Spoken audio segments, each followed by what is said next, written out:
my brothers and sisters in Christ in order to please my Savior. Amen. So these different pledges, next slide, these different pledges are significant because we know the power of the tongue holds life and death. And in this, our words have meaning and our words translate into action as well. So that's why it's important to do these different pledges and these affirmations as well, because it's how we want to begin our Vacation Bible School and also how we want to proceed as in Christianity as well. So now we're going to say a prayer. And this prayer is different because this is a prayer that we all recite together. Okay. Most prayers we don't, but this one we are. Okay, so we're going to go back to the prayer as it will come up in 1 second. There's another prayer that we sometimes do all together, which is the Lord's Prayer.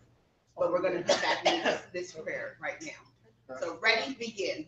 Heavenly Father, we thank you for today and for another chance to let our light shine for you. We want to go in our dark world by showing others your love, mercy, and grace. Help us point many people to you and show them your light. In Jesus' name, amen. That being said, we are completed with our prayer, and now we are our theme for tonight is Jesus in the Light.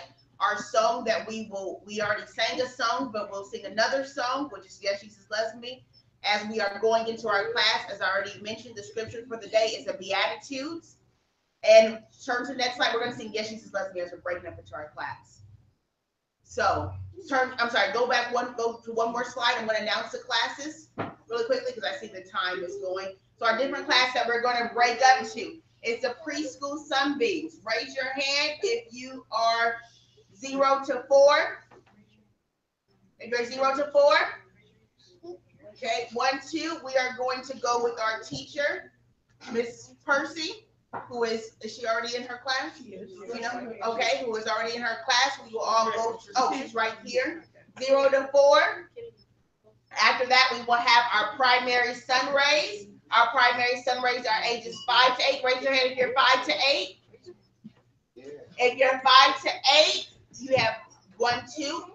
You'll be going with your teacher, Mr. Karan Clark. So wait 1 second. Our next teacher that we have is our junior lights teacher. That is ages 9 through 12. And you will be going with Miss Harris. Is she next door? Oh, okay, who was already next door. I walked one over. Then we have our Team Blazers, who are 13 to 17. And they will be going with our own evangelist Burden, who is here. I think I saw Miss Evangelist. Okay, Mr. Evangelist Burden, who is right there as well. And then finally, our adult Cosmos will stay in the sanctuary. So now we're going to go back and we're going to sing our song, Yes, Jesus Loves Me. As we're singing, after we sing our song, we're going to immediately break up into our classes. Let's all sing together. Jesus loves me, this I know, for the Bible tells me so. Little ones to him belong. They are weak, but he is strong. Yes, Jesus loves me. Yes, Jesus loves me. Yes, Jesus loves me. For the Bible tells me so. Thank you so much. You are now to break up into your classes. We will meet exactly at 1 hour at 8:20. Thank you. 8:20. How's everybody? We're good. I'm going to ask everyone to come up to the first 5 rows, please. Number 5 rows. There's some things that we're going to be doing. We're going to need you up front.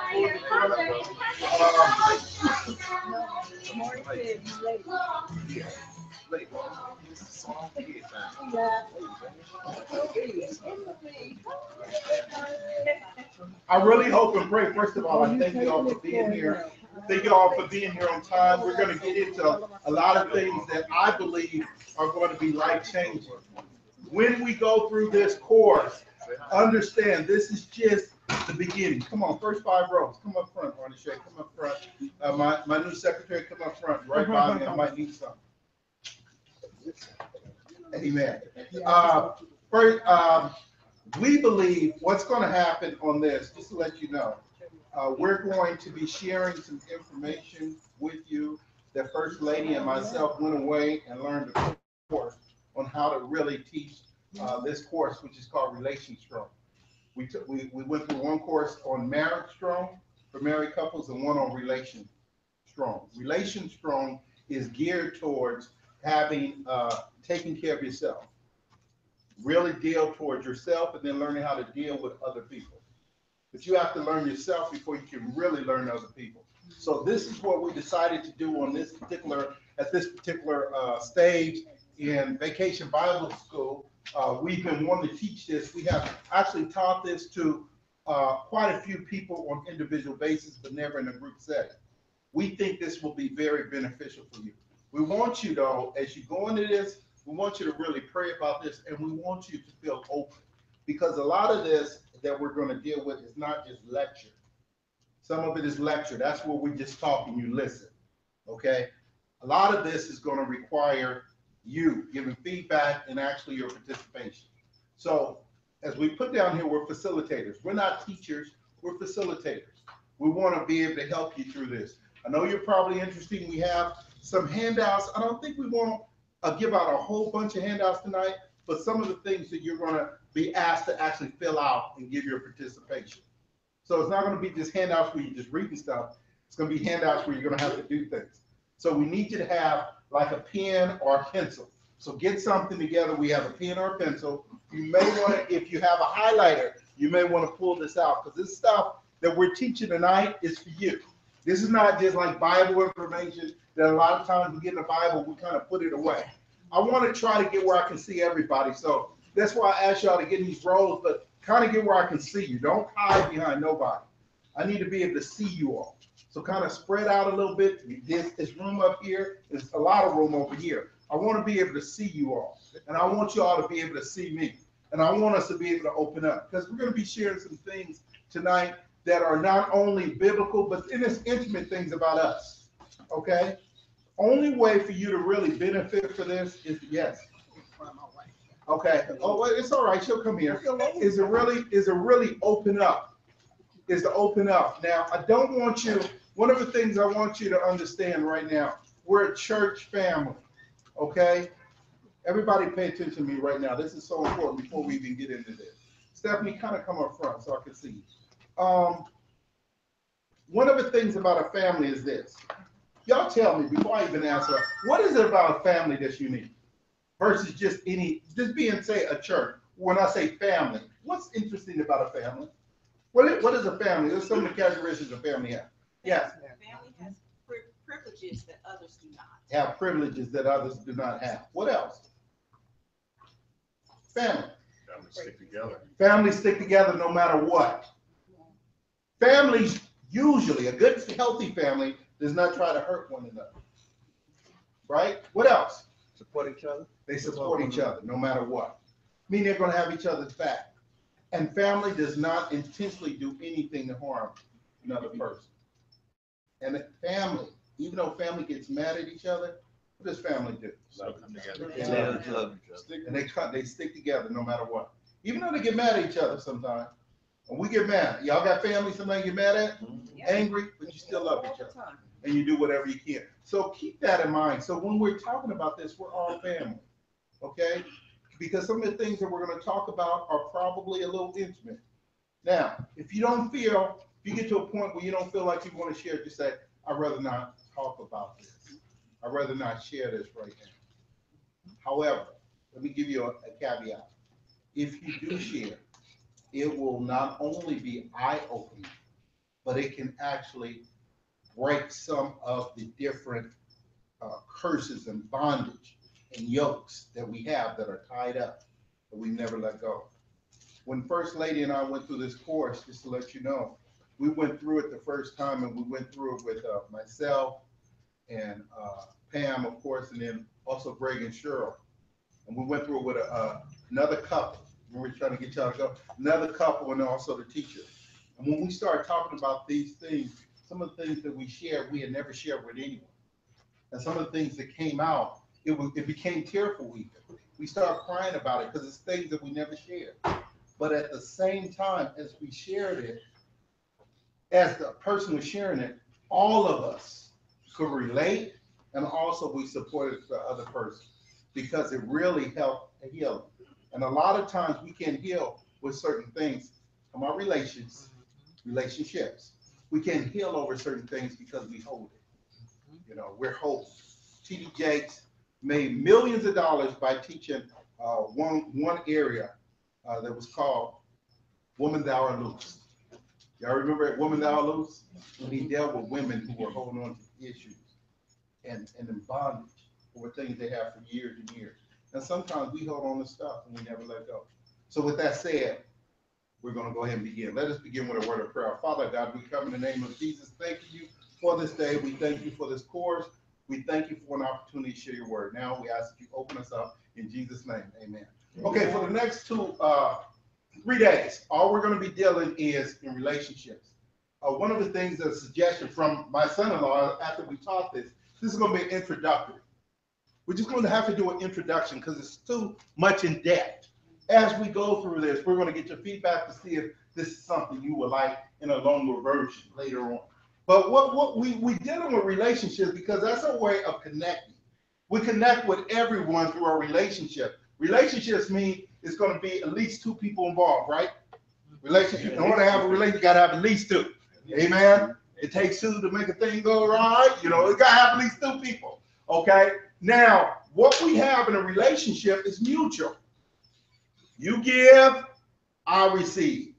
I give, you receive. Understand? It's us giving and taking. It's a balancing act. So when you have friends, what happens is, as the board is saying, you expect your friends to do things, to listen to you, to be that ear, to be that shoulder, to lean on, to be able to heal the hurt, to be able to share some of your secrets, to share some of your details, to actually bond together. Am I talking? You laugh together, you cry together, you go through all different things. Next, fam. Go through all different things together as in a relationship. Also in a relationship is a point in which you actually learn how to deal with other folks.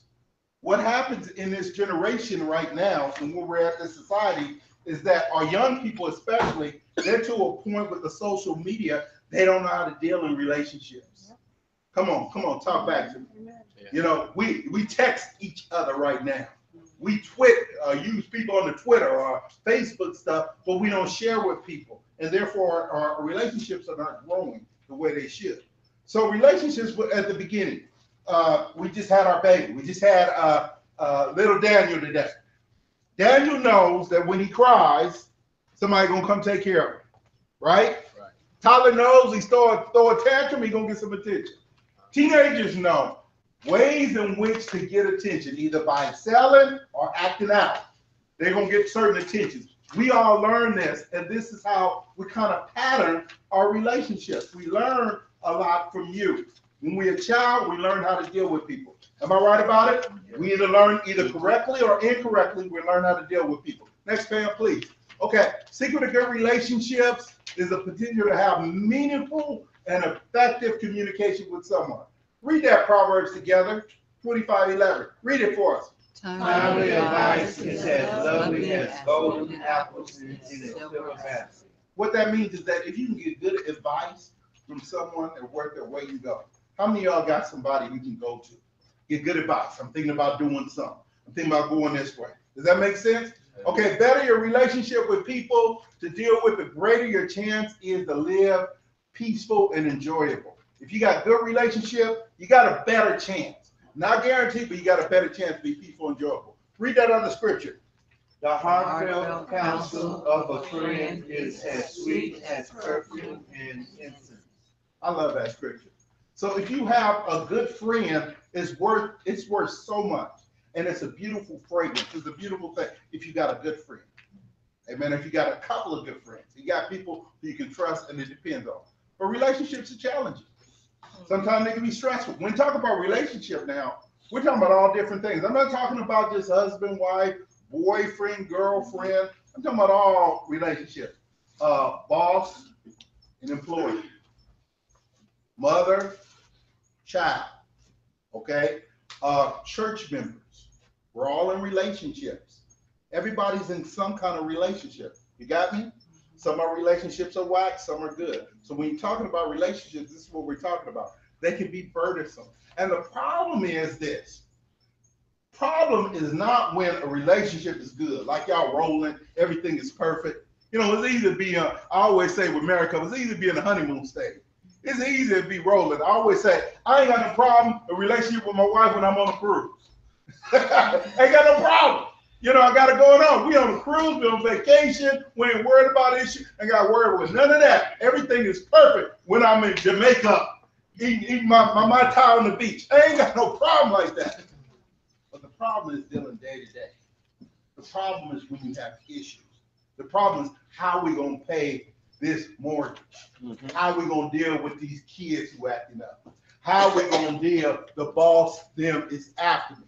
How we gonna deal with child support? How we gonna handle this problem I got with the IRS? How we gonna handle these issues, okay? So when we're dealing in relationships, understand, and I want everybody to say this, we all gonna have issues. We all gonna have issues. Everybody's gonna have an issue. But the relationship, the idea is to learn how to deal with relationships. So these are some of the goals. Discover the truth about relationships and learn how your past relationships affect your current relationship. Everybody say I'm damaged goods. Everybody say that I'm damaged goods. I got some stuff that happened to me that messed me up. Come on. No matter who we are, we got some stuff. Am I talking? Yeah. Ain't nobody perfect. We all damaged good. Okay. Then we're gonna next we're gonna identify the heart of conflict cycle. What happens is we're gonna run into some issues, some conflict, some pain, some problems, and we're gonna have constructive ways of working through this, of how to cope through this, of how to get to the truth of the matter, of how to handle this situation when we have some issues. This is helping anybody. Okay. It's helping me as I'm talking already. Now, and then it's also learning your boundaries of the individual. I love this this section in here. Hopefully Pam will get into it about some boundaries. But we got to get into boundaries because I was thinking about this as I was driving in this traffic coming here. You know, when you have a relationship, think about it. Everybody stop for a minute. Look at me for a minute. Think about how you were raised, for instance. You know, you could have been either coddled as a child. Y'all know when I say coddled. What does that mean? You was loved Loved all the time, hugged, probably maybe too much. Boys, you know, babies, what do you call it? The father, the man who grew up, babies, the mama's boys, coddle, and then what will happen is that you don't learn how to handle things because she handled everything for you because she. Am I talking? You know, y'all know them type of people, right? Who can't do that because you could be raised like that. Or you could be raised in a different way in which you had to handle all your own stuff. And that could mess you up too. So it has to be a balance in that. And that's what it's talking about with these boundaries. And then embracing the differences in people you deal with. Hey, let me say this one thing before I let First Lady take over. In every relationship, you don't want nobody like you. You don't want nobody like you. You don't want nobody like you. In a relationship, what you said, you think you want somebody just like you? No. I know I want somebody like you, Anthony. But listen, the key is it's a balance. Because what happens, watch this. We always say you need someone to kind of balance you. Yeah. Say, for instance, I used to go over and visit people's house. And it would be like some people were like teenagers, and they just sit around and lay around and sleep all day. They just lay around and sleep all day, just sleep all day. What if they got somebody who just lay around and sleep all day? They got with somebody who just lay around and sleep all day. They gonna never get nothing done. Nothing done. They ain't doing nothing. That's right. How about this? Someone who's super hyper. Who's super hyper? We got some super hyper folks in there. Well, I know a couple of them. I know. Yeah, she's super hot. She always doing something, just always busy doing something. First lady like that, always doing something. Emily's like that, always doing something. You don't want nobody like you. You drive each other crazy. If y'all all running around, you need somebody like me. Yeah, first lady was sweeping around today. She's sweeping out, doing all this stuff. Yeah, all I did was move my feet out the way. You know, it kind of have to be a balance. You see what I'm saying? Don't everybody get it? Yes. And I'm not talking about just husband and wife. I'm talking about in everything. You know, I have friends and stuff. I remember I always deal with people on my job when I used to work and everything. High strung people going all along, but then I'm chill. I'm like, oh, it's all cool. But sometimes I need to be aggressive like them, and sometimes I need to be more chill. But if we was all like them, we'd be on TV all the time, police beating up folks. You need somebody kind of chill. Does that make sense? So relationships are all about balance. Y'all say balance. Balance. First lady, come on. Okay. Come on, First Lady Pam. Y'all give First Lady Pam a hand praise.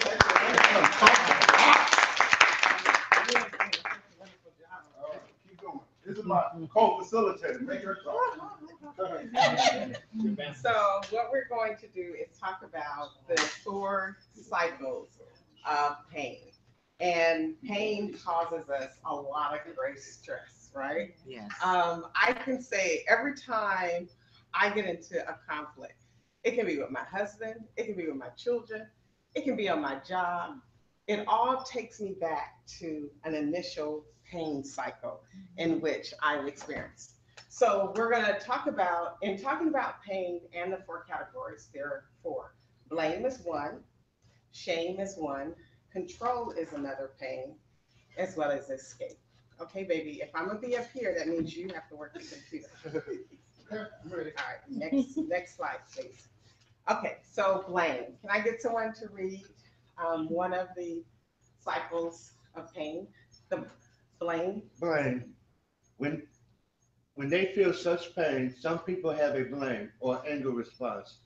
People who this pain response believe that their problems are always someone else's fault. They get angry and accuse the people around them for wrongdoing. Now, this is what happens when I'm saying when you come into conflict or you're caused pain. Remember the 4. So the first one is blame. Do you know anybody who starts when they are upset or they start blaming? Well, had he, well, they, well, if I would have, they go into, then you know, you say, oh my God, they're going into their pain cycle because what they're starting to do is blame. Next one, please. Can someone read shame? I feel like you're that. Go ahead. I'm sorry. Go ahead. People who have this response typically feel like everything is their fault. If they would have just handled the situation differently, there would be no problem. Conflict makes them feel badly about who they are. What about that? Has anyone come when they say, yeah, it's all my fault. Had I did this, had I did that, this never would have happened. The reason why we're out on the street is because not the fact that we didn't come together, we didn't do proper planning, but they shamed themselves. That's a conflict of pain. Next slide, please. Control. Can I have another reader, please? When some people feel pain, they start to tell everyone around them what they are supposed to do. These people feel like they have the only right answer to the problem, and everyone should respond the way the controlling person thinks they should. Have you ever been into people, or you can say ouch if it's you, that when they're in their pain cycle, they just take control. They just, they just won't listen. It's nothing you can say, well, have you tried? They're just straightforward. No, not so much. I wouldn't call it hard-headed. It's just that they take control. And then I'll be able to give you some situations. of where people would take control. We can talk about people who were there by themselves. They had no one else to lean on. They didn't have a mother or a father, grew up by themselves, and they had to take control. And so therefore, in all situations, they don't listen to nobody. They just do it, and that's it. So that's just an example. So it's not so much being hard-headed, and that's what we were talking about in the pain cycle. It's understanding who the person is and what makes them, and then understand what caused them to be that way. It doesn't mean that no one is bad. God, everything that God made is good. And so, but when it's understanding who that person is and what makes them tick, it makes you sensitive to their needs, and you understand. Because people would say, well, how can you be married that long? Or how could you do this? Or how could you do that? I understand my husband. I trust my husband. I know him. When he says or when he does, I know his moods. I know when he wants something, when he doesn't want something, when he's tired, when he's energetic. I know it all, because we always say we study each other. And we share a lot. I'm sorry? Are you mad? I was about to say, that's what he said about little Danny. Yeah, sure he is. So first lady, man, I don't want to get ahead. So I'm seeing a little bit of me in both in the control and the shame. So, and maybe you'll hit on this, but I know it's possible to have all, or some of each, but if you find one, or is it different scenarios that cause this? Because I'm looking like I can be like a super control freak, especially at work. And I'm the only one with the right answers. And then, and then in my personal life, when things don't go right, I find myself leaning more towards shame, like blaming myself for everything that's going wrong. And how do I incorporate? Because if I could blend it a little bit, I don't know. I don't want to get ahead, but like I said. Yeah, and it is getting ahead, because what we're going to talk about is that the truth, and understanding what your truth is, and understanding your peace cycle. You're going and to the be able same. to do it yourself. Everyone's going to do it themselves. Yes, everyone's going to do it and figure it out for themselves. But yes, your answer that can you be multiple? Yes. So I'll just give you an example, because I know we don't have the slide for this. But a person that blames themselves, like you said, and control, those people are also fighters. And so people who shame themselves and escape, they're fighters. They leave the situation. They don't stand. They don't argue. They don't do anything. They just leave to avoid the situation. And so the next one, please, Faith.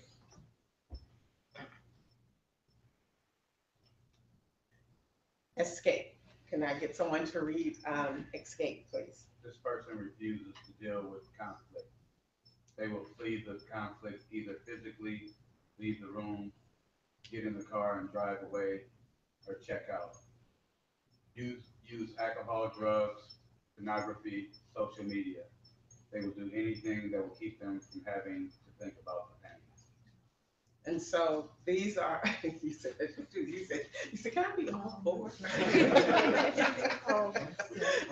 You can find yourself in every one of them, because depending on the time of day, depending on the situation, you can actually fall in each of those categories. Because you know what? That's what pain does. It will put you in every one of those situations.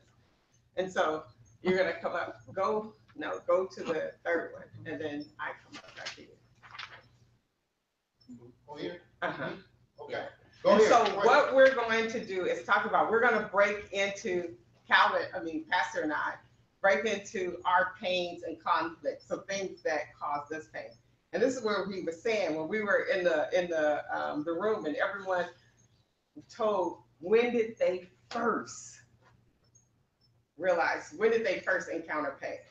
And how did that initial pain cause them in their life to be who they are? Yes, sir. With these examples, are you saying that pain is constant? No, It's no, not necessarily constant, but whenever it comes, whenever something arises in your life that causes you pain. So pain can be anything that pops in. Got a problem that just came out. Have an issue. There's a problem with your children. There's a problem with us connecting. There's a problem dealing with my siblings. There's a problem that arose in the church. There's a problem with someone confronting me right now, saying, let's fight. There's a problem. So whenever these things hit you, This is what we're trying to get. How are you going to react? Why are you receiving it this way?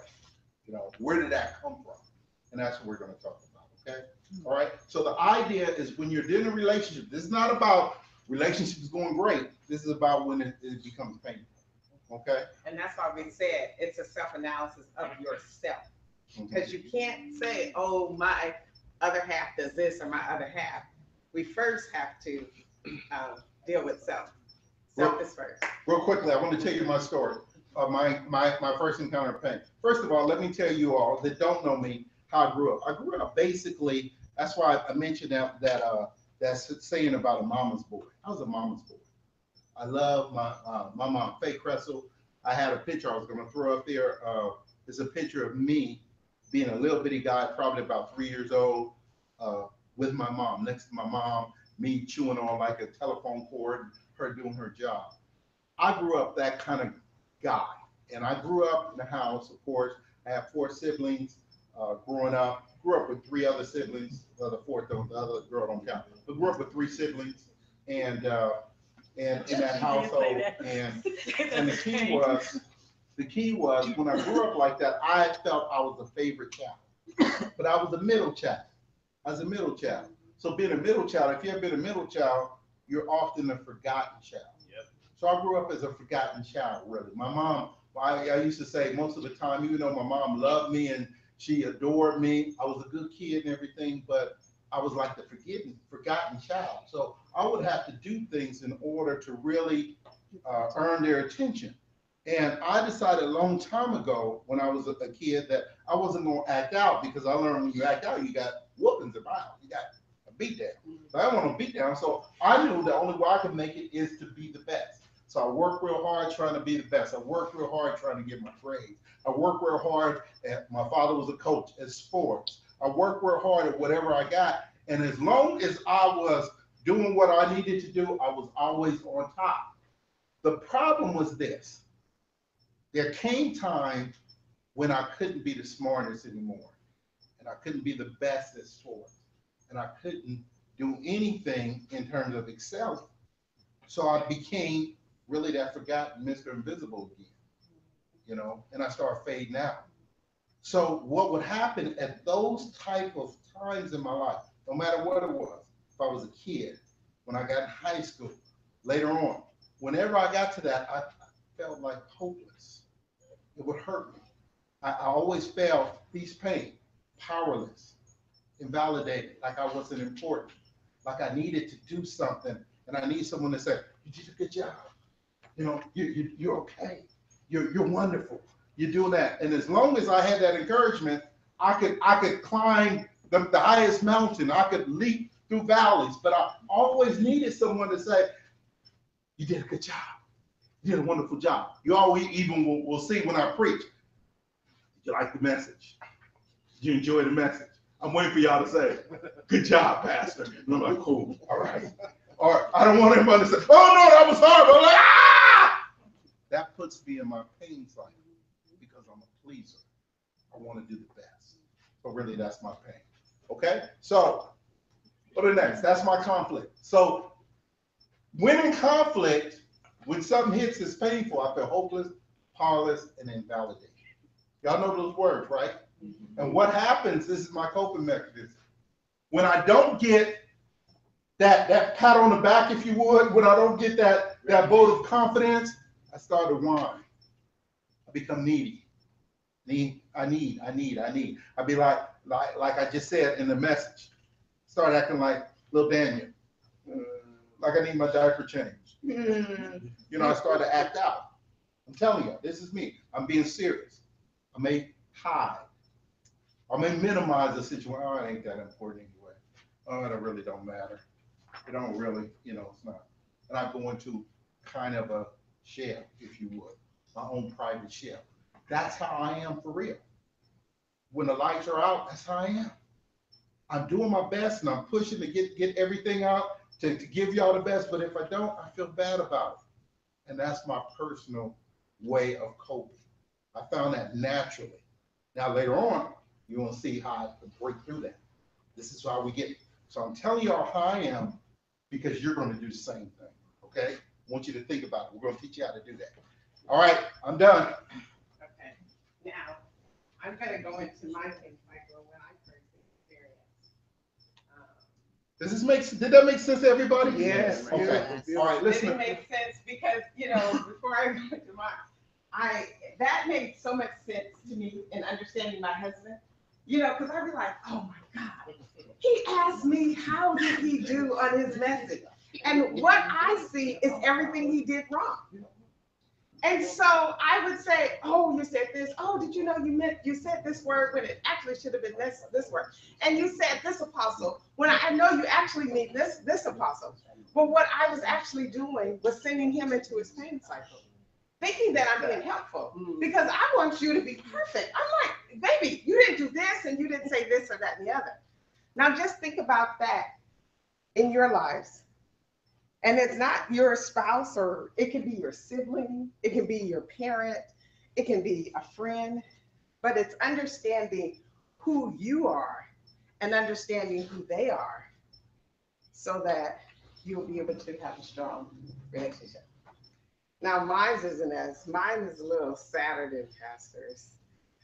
Well, as you guys know, I grew up with 3 sisters, right? So my mom and 4 girls. So just like he thought he was the favorite child, I knew I was the favorite child. And in growing up, we had, my mom had a wonderful job. She worked for EYOA. I don't remember what those acronyms were, but I know what her job was to help people. We weren't into the politics like these kids are in today. How they were like Trump and how they were into Hillary and they had all this. When we were in elementary, I didn't know anything about politicians, the Republic or the Democrats, the Republican or Democrats. But I know one thing. It was a man named Nixon. He was running for office. And when that guy got elected, my mom lost her job.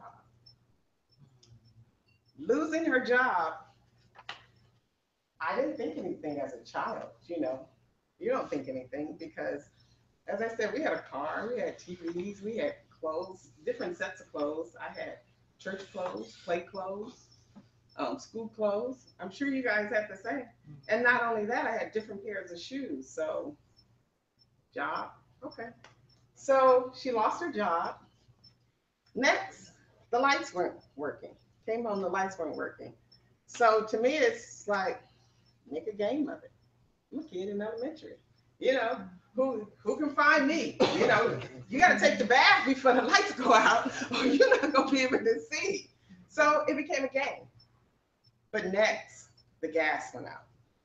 And when you don't have gas, that means you have no warmth and you have no way of cooking. But there again, an opportunity for another game. We start cooking outside, just like the cowboys and Indians, Elementary, you don't think of these things, that things are wrong. How I knew something was wrong was when the police came to the house. And when the police came to the house, they took all of us away from my mom. I can remember being in a tug of war where the police pulling one arm and my mom pulling the other arm, which was very devastating for me as a kid, especially being the favorite. Because like I said, when they came to the house and seemed to me like they knocked the door down, I ran to my mom where everyone else ran around the house hiding. And so after being snatched away from my mom, which broke my heart into a million pieces, my pain cycle started. So when I feel pain or conflict, my pain or conflict comes from not knowing, unknown. Anytime I don't know anything, I freak the heck out. You know why?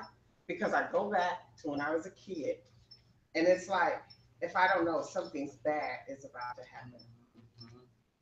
And my second is being disconnected. Because when they took us away from our mom, they didn't put us all together. We went to different homes all over, except for Ethel. She went to Arkansas. That's how Quran was from Arkansas. And being vulnerable. Next, where you at? Home. I'll listen to the story.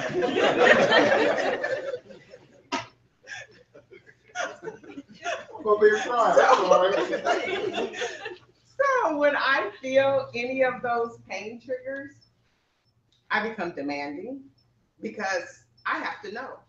If I don't know, I start nagging, I become threatening, and I take action. So that's why I was saying, when you said, what if you're control? Me, I'm a control person. I have to know what's going on, where it is, how it's happening, because that's who I am. In our relationship, my husband always say, well, Pam likes to take care of everything. No, Pam is a controller. And she has to know where things are, because other than that, if she feels unknown or disconnected or vulnerable, it takes her into her pain cycle. You see how that works? And so that's why I said, look back and what made you who you are today. And so now it's time to do an exercise. And so we have pain charts for everybody. And so we gave you one sheet that Maurice had passed out.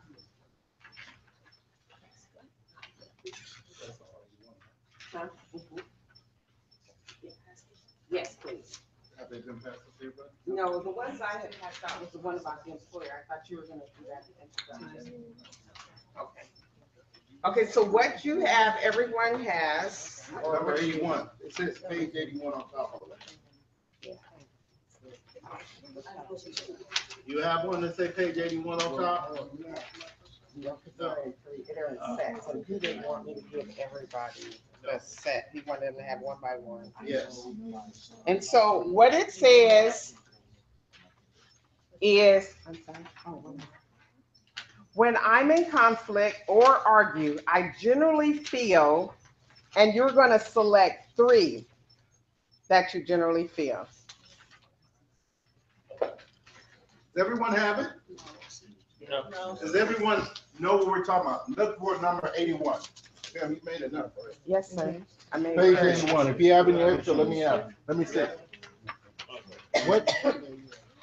It looks like this. I don't know what you more. I don't know why no one has it. We don't have it. Okay. So as she's passing everything out, understand this is where Pam selected her 3 on here. So on her thing, you'll see unknown, disconnected, and vulnerable. On mine, you'll see, I think I had an extra one. Whiny, needy, different things like that. Invalidated, those are different things. So all we want you to do right now is look at these. Now, you may have more like Melvin. You may have about 5 or 6, but try to get the 3 that most define how you handle pain, how you handle conflict, how you handle issues, okay? That's what we want you to look at. Just 3 of those. Okay, and don't try to go any further other than just selecting the 3 of those first. Before we even go further, we want to think about just those 3 in the paint. Don't worry about the bottom part. Just worry about the top part. Okay, everyone understand what we're asking? Yes. So look at these and think of the 3. The 3.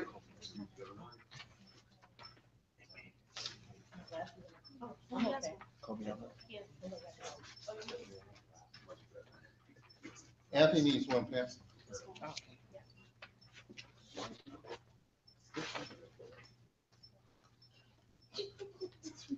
I thought I was passing them out all together, and then you said. Just no. one. Just one. That's what I said. One thing. Okay. All right. Does everyone have one? Everyone have it? Yeah. Just look over. Just go ahead. Fill out the 3. Just fill out 3. Circle the 3. Circle the 3 that are the 3 that are you. Oh. The 3 that are you. That was my. Not anybody else. The 3 that are you. Not me. Don't worry about me. This is all about you now. We're looking at you. Oh, yeah. Okay, so name them, read them, baby. Because just like Mario. Well, it's the 1, 2. Okay, so we have Okay, unloved. Do you feel unloved when you have pain? Unworthy, insignificant, alone, worthless, unknown, inadequate, unacceptable, hopeless, unwanted, disconnected, defective, powerless, out of control, unsafe, insecure, devalue, not measuring up, vulnerable, invalidated, failure. Okay? Any of those might feel like a zero, might feel like a total failure, might feel worthless, might feel like you're nothing. You know, all the defenseless, you know, all these type of things. Anything that will come up, think about when you're having a pain. Go ahead. And while you're filling those out, I'm gonna fast forward it. That once I got married, my husband had become a federal agent. First thing he tells me is once he gets the job, he's going to off for 6 months. And then once he goes off for 6 months and he's doing different jobs, I can't tell you about them. And then when he would have an assignment, he would leave and be gone, and I don't know where he's going. Can you understand how my pain cycle was through his whole, all I could think of, he's never coming back. They're gonna take, my husband is gone, and he's not, and he's gonna leave me with these 5 kids. So then again, I have to take control. I have to make sure the kids get to school. I have to make sure there's enough money in the college funds for them to go. This is all I do. I'm just constantly, because I'm always thinking back, you know, triggering a pain cycle that makes me even crazy. How about this? How about this? How about this? I'm retiring, honey. I'm not gonna make half of what I used to make, honey. I'm retiring. I'm not doing this no more. I'm retiring. I'm done. See where the pain came? Not having enough. The lights are gonna get cut off. We're gonna lose everything. We're gonna be put out of the house. I'm like, no, we ain't. No, you gotta get another job. You gotta get 2 jobs. You gotta get. I'm like, no, I ain't. We're okay. But because of her pain, you see, she's vulnerable. That no, how we gonna make it? What are we gonna do now? How we gonna trust in God? It's all good. I'm totally different. Remember, I gotta feel good about it. I'm waiting for her to tell me, "Oh, baby, you deserve it. Oh, baby, you do it. You've been the man all these years. Walk into the sunset. You're the man." But she said, "Oh no, you ain't the man. You a mouse. You would have lost it." See the pain? That's what we're trying to get to understanding with that. Okay? And so we are going to just deal with pain today, but tomorrow when we deal in truth and your peace cycle, it's just like how you rehearse what you're going to say. You rehearse your pain cycle. And it's a beautiful thing. And then on the 3rd day, we're going to do what is it? What is it? Check. Briggs-Myers. Briggs-Myers. Yeah. Briggs-Myers, We're gonna where get into that. we understand our personality types. Are we introverts? Are we extroverts? Are we thinkers? Are we sensitive? Okay, now go to the second part. Everybody on the second part, Anthony, the second part. The second part on your chart, you're going to circle 3 more. This is how you go. So now we got your pain, right? Now 3 more, circle how you go. What do you do when pain comes? Do you do any of these 3? Circle 3 of these. That's what the second part. What are your coping mechanisms? How do you handle it? I told you when I get into mind, I start whining. I get needy, different things. Pam is, what she do? Demanding, taking control, take charge, take action, threatening. What are your 3? What are your 3? Who wants to share? Is your question, right? Next, yeah. Okay. This ain't no test for no job. This is just think where you at. Also, as you go through this later on, and you're gonna keep all this. And I want you to look at this later because it may change. Some of my mechanisms change when I start really thinking about where I'm at. It started to change a little bit. Okay. So we finished talking. We get ready to get into you all talking now. We didn't set enough for today. Okay? So All right, Pam. And you had the, is everyone still? Yeah. Yes. Oh, we I have that other piece. I wanted to go through that. That's important. You want to go right into the, okay. How many can we pick? Who wants to? Three. No more than three. Maybe four. You can go four if you got to. But no more than four for sure. Yes. 3 on top and 3 on the bottom? Yeah. Try to match up three, or you can do four. Y'all can do four on top, four on the bottom if you. And y'all what say the, that. yeah, so what happens in the bottom, it says, when I feel the way I've identified, normally this is how I cope. This is really how I act out when this happens. Oh, you have yours? Want to volunteer? You want to volunteer? Sure, why not? All right, Okay. come on up. All right.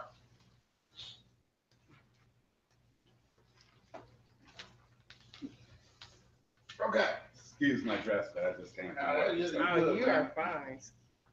Okay, this is Javier, y'all. My name is Jabir. Nice to see everybody. Actually, I don't know really the format that I'm supposed to be going at, but my first experience with anger and rage and pain, I guess pain, is probably at about 2 years old, is when I first experienced pain. And that pain came from my mother leaving me with the neighbors as she went off with her life. And to this day, you know, it's odd, but we could talk about it. And she looks for a reason, but I remember the day like yesterday. So my anger and pain comes, you know, it's a feeling of being like unloved. My mother's at 2 years old. You want to go with me or stay with your dad?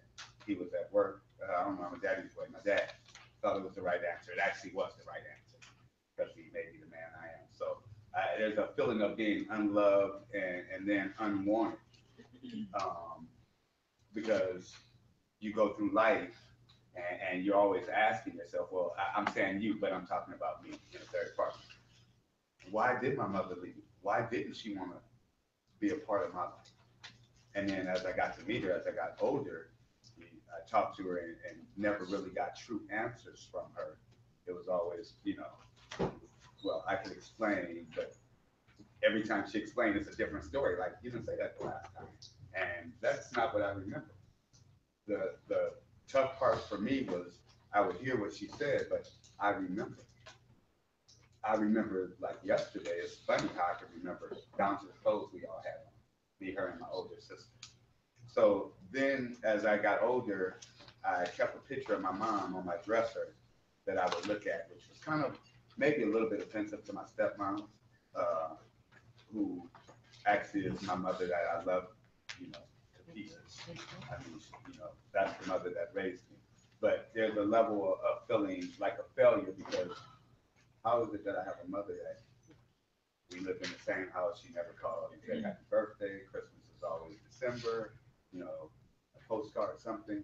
She just kind of moved on. So there, it's always been, it is something that I actually kind of still deal with because I think it affects my relationship with women to a degree. And that's kind of something we'll talk to the pastor about later. But I think it has an effect because there's a lack of trust and always a certain level of kind of expecting a disconnect. So some of it is I deal with on the bottom side. The way I deal with it sometimes is anger and rage. I kind of lump those two really kind of together because my anger kind of goes to a point of rage. I've never been violent towards women, but in the right mood, not a woman, but a guy, we can go blow for blow in any dark alley way if I'm caught in the right mood. So, and I know these things are wrong, so I try to change these things about me, but it's a matter of trying to understand what it is I'm mad about at the particular time. So, yeah, the anger and rage kind of lump together. And then if I'm with someone that I'm involved with, female or whatever, I guess I could become kind of whiny and needy. Which sometimes I went to a counselor. She said, "Hey, you can't expect a woman to love you and cuddle you like your mother would have. But if you can't do this, you can't be with me because I never got that as a kid. So I expect that in a woman. It might be unrealistic, but if I'm not getting that, it's something that I never got. See, when I came home from the baseball game, smacked upside the head, good game, boys. That's what I got. You know, I know what it's like to be smacked upside the head and smacked on the butt and told good game. But when I looked over to the side, my aunt was always hugging my cousin. And I never got that hug. I went through most of my life wanting that hug. But how do you say, hug me too? And as a kid, you never get that. So as I've gotten older and looking at the man in the mirror and some of my downfalls in life, that's these are issues that I need to really identify, work on, and yet they do affect my relationship. And the last one I have, which is the most shameful probably, but drugs. I circle drugs and alcohol, but I don't really drink. I tried that once and talked about kicking cars on one. Not a good drinker, but I found that I enjoy smoking marijuana. And sometimes, well, not sometimes, a whole lot of times, problems occur. Man, I'm about to go roll me a big fat one. And I'm going to sit over here and go in my studio and put a mix together and go in my studio and get my own world. And that's kind of my outlet for not acting out in a violent way. Now I might go in the studio and for blocks around, our roof is doing this. Because I got every speaker, every amplifier kicked up in there. And I would never hear the police at the door because you just can't make enough noise. So that's kind of my story. I think it's beautiful. Let's give Come him a here round of first. applause. Oh my God. You see how we can circle how things affect us and how it affects us in our current situations as well? Is that helping somebody? Yes. Is it? Now, can you imagine? Do we have these conversations with our significant others or people we're talking in a relationship? Now look, No. look what we're talking about right here. And that's why I want to go back to this. Remember how Pam covered this?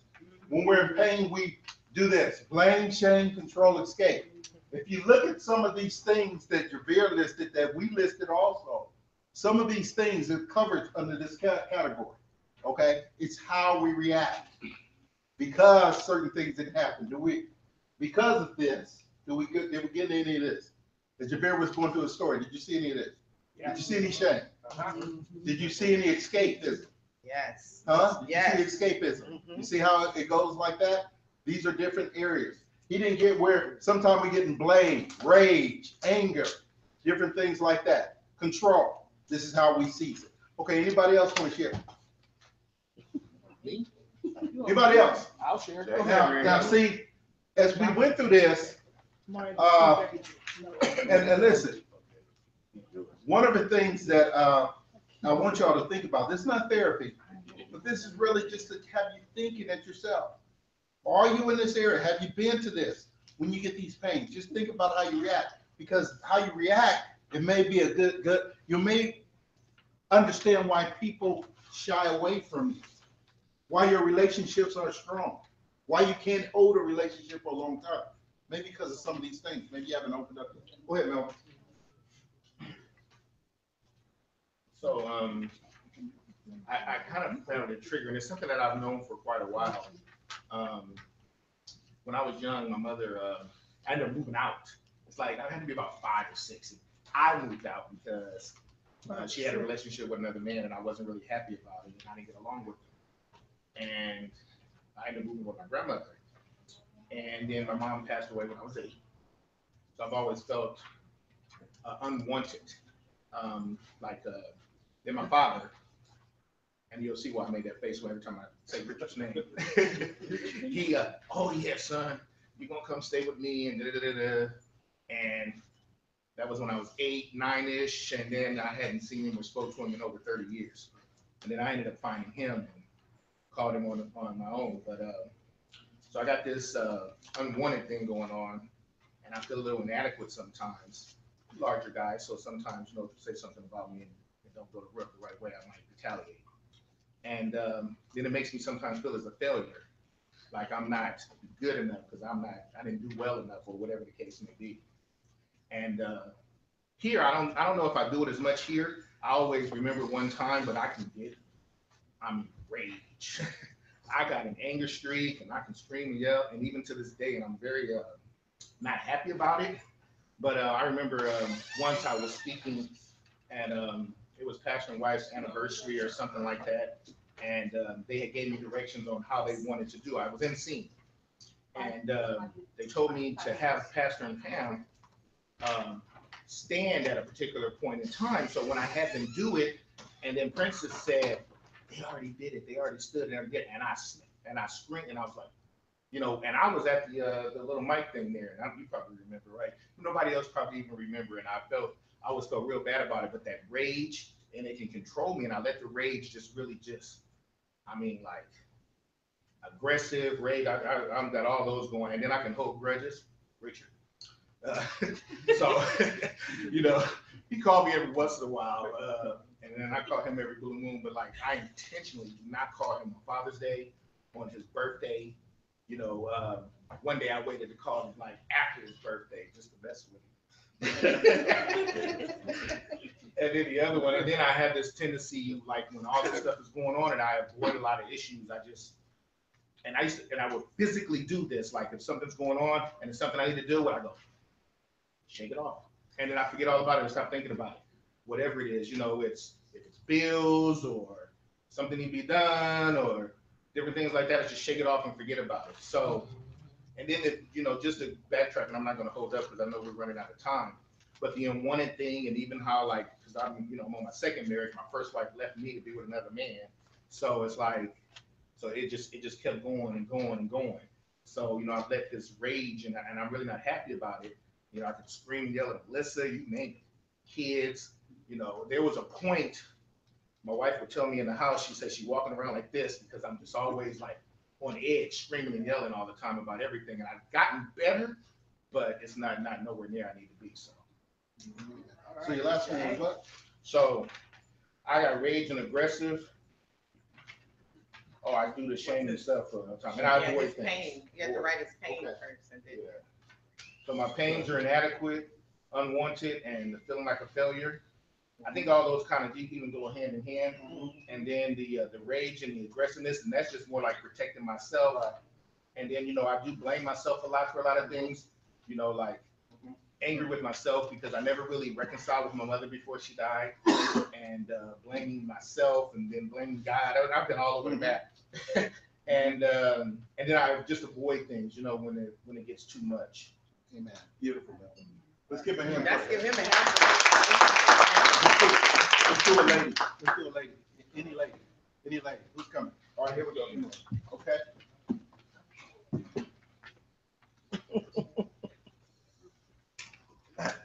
Go, Kimberly. Well, unlike Pastor, I was the last of 3 children. My sister and I are 12 months, 12 days apart. I was an accident baby. My mother had my sister was 3 months old when she found out she was pregnant with me. So I was very quiet, if any of you can believe that. No. My first experience with pain was I was always very quiet. I was the kid that my bed was in a drawer. I never cried unless I was hungry. So my first experience with pain was when my father, or who I thought was my father, said he didn't want to be a father. So instead of him going to his very nice Exxon job, he would go drinking and just not go to work, and my mom didn't know. So at 4 years old, we had to move from the city, lose our house, and move to the country to live with my grandparents. My mother is one of 9. She was the first woman, female daughter to get a divorce. Shamed my grandfather from the South, you don't do that. You stay with that man no matter what he do to you. My mama didn't do that. She says, I will go eat block with the chickens before I take crap from a man. So I was the quiet kid. So for me, everything, my pain is, I wanted that illusion of a whole family that all of my other cousins had. Both parents in the house, mothers didn't work, everything I wanted. So I waited until I was 24, got married, had my one and only child at 27, had the dream wedding, white dress, all of that. 3 weeks into my marriage, my husband hit me. 3 times he struck out. So my biggest pain was when I had to shoot him to stay alive. So when I got off the plane from Baton Rouge, Louisiana to LAX, I kissed the ground and I verbally said, I left the old, quiet country Emily there. And here comes the big B. I'm going to do everything a man does just because I can. So that ruined every relationship I had from 27 till I married Kobe 10 years ago. And at my wedding, the pastor stopped and asked Kobe, do you know who you are marrying? Do you know what you are getting yourself into? So for someone to say they don't know that I am quiet and I can be quiet, my triggers are, tell me I can't do something. So what's your 3? My 3? Hey. I feel insignificant because I'm a female. Okay. I feel unsafe because everything was snatched from me. And I feel vulnerable because I hate not being in control and having to depend on anybody to do anything. So for me, when I'm there, I get very aggressive, just like a man. Aggressive. I get extremely aggressive. But on the flip side of that, I'm aggressive, but I get quiet. My mind starts working, and Kobe's like, okay, what are you thinking about? What's going on in there? I get anxious. Anxious is the second one? Anxious. And then I lecture and I nag. I keep saying the same thing over and over. I never shut up. I got don't kill it. And then I'm extremely controlling because I got to control the situation. Because I got to control me. I can't depend on nobody else to fix it because they gonna let me down. Okay. So Let's stop right here. Let's give everybody a hand. Now watch this. Now listen. For those of you, as we go through the course, can you see this? Y'all know him? Can you see this? You can see this, huh? It all, and this is all we want to say. It all comes from someplace within us. It all comes, something broke in us. Something happened in us. And this is the results. This coping is the results of what we see every day. Now, I know it's time, but now listen. Just to let you know, we're not going to leave you here. This was just to identify it. Tomorrow, we're going to help you solve it. Okay? All right? We're going to let you solve it tomorrow. That's it. Thank you.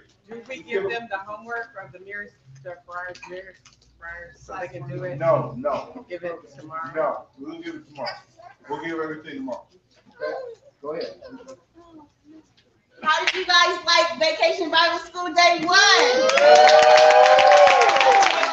of applause for our fabulous chefs that we had. Everybody enjoyed their tacos that they had, Taco Tuesday. Yes.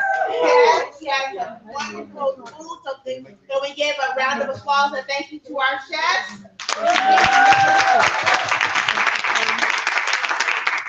Now our theme is Glow for Jesus. Let your light shine. Now we do have 5 minutes to get through all of our presentations, so we're going to go very, very quickly. I'm trying to make sure that we start on time and we end on time as well to respect your time. So join us in letting your light shine before men so that they may see God and glorify Him. we're gonna have our brief class presentations. First of all, coming up, we're gonna have our preschool sunbeams. So preschool sunbeams coming up at 0 to 4.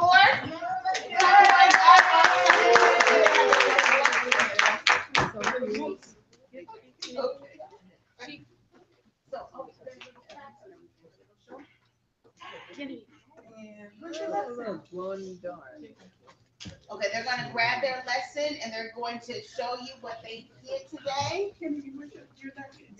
Oh, right there, they gave them to their. They gave them to the. Okay, grab their lesson and they're gonna tell you, is a mic on or no? No? What on? No, it's okay, just listen. You said short, so. Show your lesson, don't keep talking about it. Talked about the attitude. After the understood, but we didn't talk about it. Okay, who's the light of the world? Jesus. All right.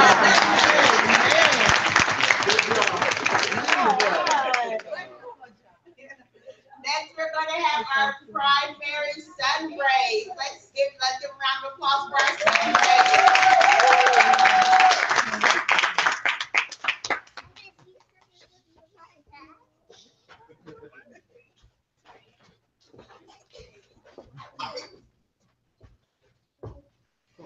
Guys, so today we read from our books.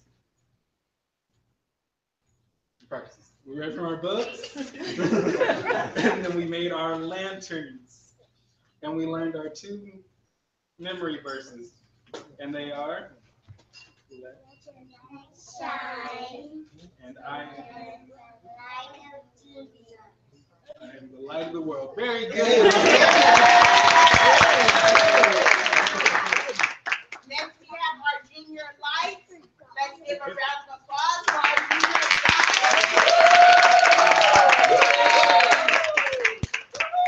Our junior lights are glowing. When I walked in, I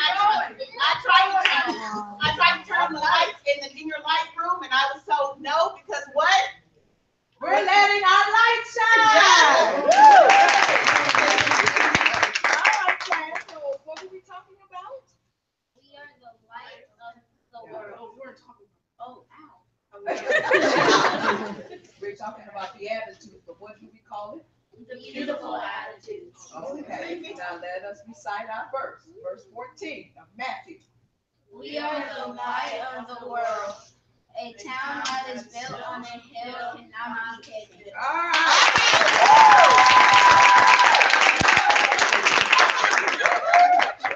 Now let's have our junior ladies of light. Give a round of applause for our junior.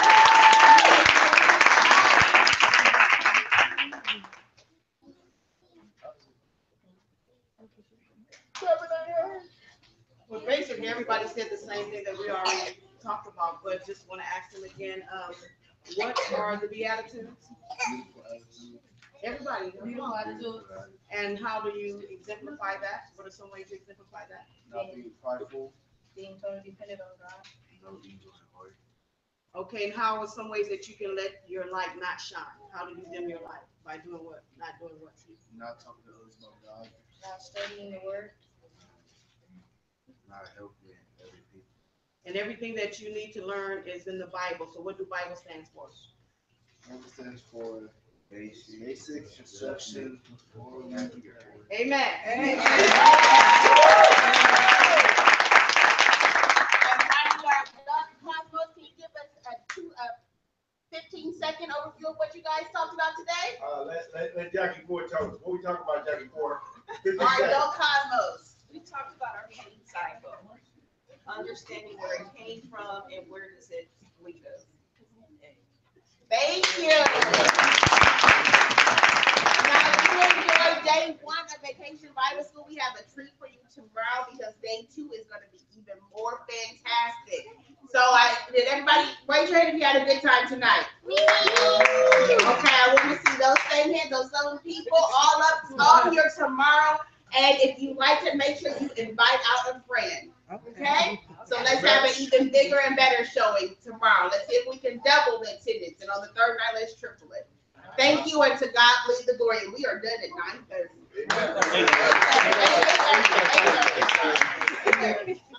Let us all stand. Try to be out early if you can. Tomorrow we're gonna try to get a right on time, early start. Food is ready at 6:30, right? Yes. Food is ready to be served at 6:30. Tomorrow's menu is. Tomorrow's what? Nachos, chili dog. Nachos and chili dogs? Yeah. Okay, tomorrow's nachos and chili dogs. Thank you all. Father, we thank you for this day. We thank you for what is shared. And Father, continue to bless us to let our light shine. We ask for traveling grace as we go our appointed ways. In Jesus' name, amen. Amen. All right. It was good. This was good.